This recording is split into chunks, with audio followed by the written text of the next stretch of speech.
Hello મિત્રો, કેમ છો બધા? મજામાં જ હશો? તો આપણે લીધી છે મેથી, 3 પણી મેથી આપણે આ લીધી છે. સરસ રીતે એકદમ કોરી મેથી લેવાની. તો હવે આપણે આનું શું બનાવવાનું છે? તો આનું આપણે બનાવવાનું છે મિત્રો કસૂરી મેથી. અત્યારે તો ફૂલ મેથી આપણે આવે જ છે અને આખા વરસ માટે બનાવવાની છે આપણે. તો કસૂરી મેથી તો આપણે કેટલી બધી આઈટમની અંદર આપણને કામ લાગતી હોય. પ્લસ આપણે જ્યારે બિન સિઝનમાં મેથી જોતી હોય તો ના મળે, તો આપણે શું કરવાનું? આ રીતે એની સુકવણી કરવાની છે. તો તડકે આપણે રાખવાની નથી અને મસ્ત રીતે આપણે એને સાફ કરી લેવાની છે. તો આખું વરસ આપણે જો ભજીયા છે, થેપલા છે, બધામાં મેથી તો યુઝ થાય છે, બરાબર? તો આપણે શું કરવું જોઈએ? 12 માસ તો ન મળે. તો મિત્રો ચાલો આજે આપણે બનાવીએ. આવો જ નવો કલર રહે છે. 3 મોટી પાણી લીધી છે ને મિત્રો, એટલે આટલામાંથી આપણે માંડ 150 થી 200 ગ્રામ મેથી ઉતરશે. વધારે ઉતરે નહીં. મોટી 3 પાણી છે એમાંથી 150 થી 200 ગ્રામ ઘરમાં જ સૂકવવાની છે મિત્રો. તાપમાં બિલકુલ નાખવાની નથી, બરાબર? તો ચાલો આપણે બનાવીએ મિત્રો કસૂરી મેથી. મિત્રો આપણે છે ને બનાવીએ છીએ કસૂરી મેથી આખા વરસ માટે. ધોઈને આપણે રેડી કરી લીધીશ, બરાબર? તો વ્હાઈટ થઈ જતી હોય લોંગ ટાઈમે, અમુક પીળી પડી જતી હોય, તો આપણે શું કરવાનું છે? તો આ ફૂડ કલર આવે ને ગ્રીન, એ આપણે નાખવાનો છે. આ કંઈ નુકસાનકારક છે નહીં મિત્ર. આપણે બધામાં આપણે યુઝ કરીએ છીએ, આપણે મીઠાઈ બનાવીએ ને એની અંદર. તો હવે શું કરવાનું, કેવી રીતે નાખવાનો છે એને? આ રીતે થોડોક જ 2 ચપટી જેવો, યસ, આવી રીતે એને મિક્સ કરી લેવાનું. આમ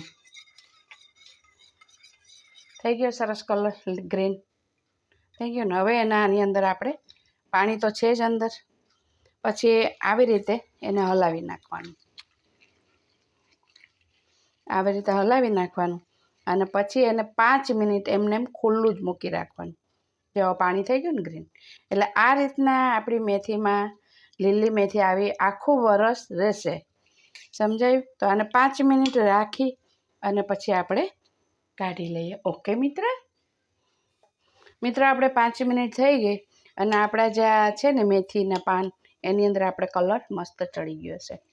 એટલે હવે આને આપણે આ રીતે જારો હોય ને, આવા જારાની અંદર આપણે ગાળી લેવાનું છે આ રીતે.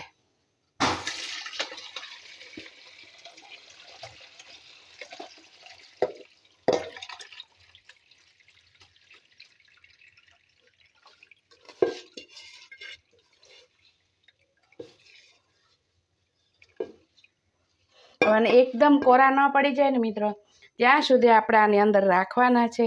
પછી કોટન કપડાની અંદર આપણે ઘરમાં જ સૂકવવાના છે. આમ કરીને ભૂકો ન થઈ જાય ત્યાં સુધી સૂકવજો ઘરમાં. તડકો બિલકુલ ન, બિલકુલ તાપ ન આપજો, નહીંતર પાછા વ્હાઈટ થઈ જશે.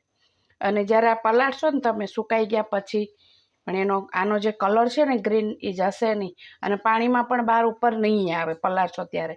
કેમ કે આ પાન છે ને એ લીલો કલર બધો પચાવી દેશે, અંદર કમ્પ્લીટ ઉતરી જાય છે. અને હું દર વર્ષે આ રીતે જ કરું છું. એટલે આખું વરસ મારા પાન છે ને મેથીના આવા નવા ગ્રીન રહે સુકાઈ ગયા પછી પણ.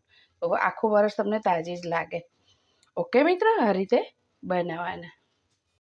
મિત્રો આપણે કસૂરી મેથી થઈ ગઈ છે તૈયાર. મસ્ત જો આપણે ફૂડ કલર નાખીને 10 મિનિટ રાખી મૂક્યો તો આ કલર નાખવાનો છે. કેમ કે આ કલર આપણે બુંદીમાં છે, દૂધીના હલવામાં છે, આ કોઈ નુકસાનકારક નથી. એટલે આપણે ખાવામાં વાપરીએ છીએ.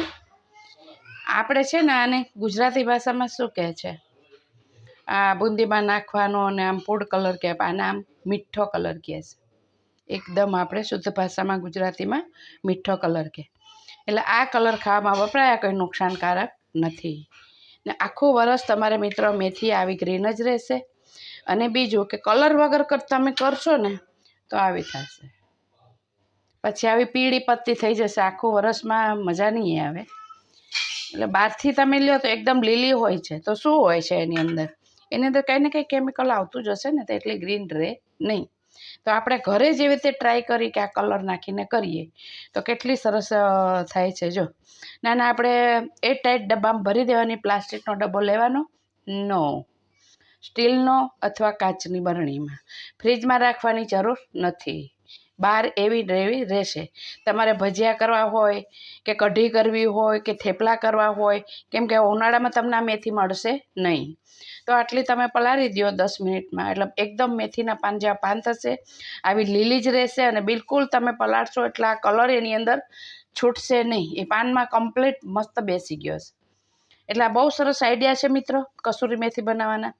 તો આ રીતે બનાવજો, આપણે વિડીયામાં આગળ બતાવ્યું જ છે.